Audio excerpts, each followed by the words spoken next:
La capoeira, une discipline développée par les esclaves afro-brésiliens à la fin du 19e siècle, mêle acrobatie, équilibre, musique et chant.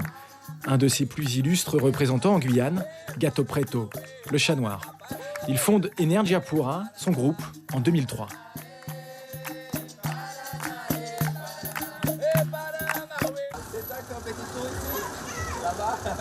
Aujourd'hui, il rencontre ses futurs voisins.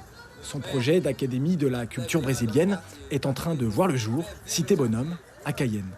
Un projet culturel basé sur l'action auprès des milieux populaires et le besoin de proposer des alternatives aux enfants défavorisés.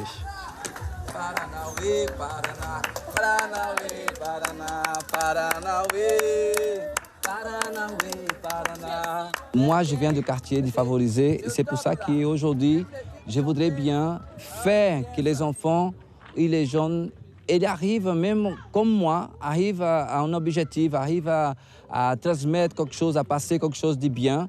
Et avec la capoeira, on a plein de portes ouvertes aussi pour faire des échanges culturels et sportifs. Les échanges et le partage, les maîtres mots de l'association Energia Pura.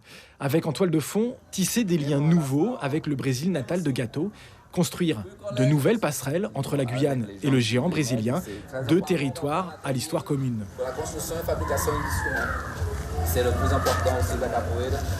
On a hérité, on va dire, des Africains au Brésil, plein de couture, surtout la samba, la bossa nova, le forró. On a tellement de batucades, on a tellement de choses. Et on ne voit pas ça ici. Et on ne voit pas, on ne voit pas. C'est difficile. Vraiment, on ne voit pas. Et avant, comme je disais, avant, on avait.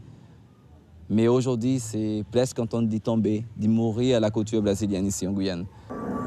Mettre en lumière la face cachée de la culture brésilienne, ce n'est pas encore gagné pour Gato et ses élèves. Leur budget n'est pas encore bouclé, il manque 30% des fonds pour mener à bien le projet. Je commence déjà à demander à plein d'entreprises, plein de gens même qui n'ont pas d'entreprise, mais qui ont envie d'aider le projet CASE à vraiment à sortir. Okay? Et novembre, entre octobre, novembre, on va voir notre salle, notre centre culturel. Enfant des favelas de Recife, Gato Preto a su se construire un avenir grâce à son art. Il fait rayonner la capoeira depuis bientôt 15 ans en Guyane.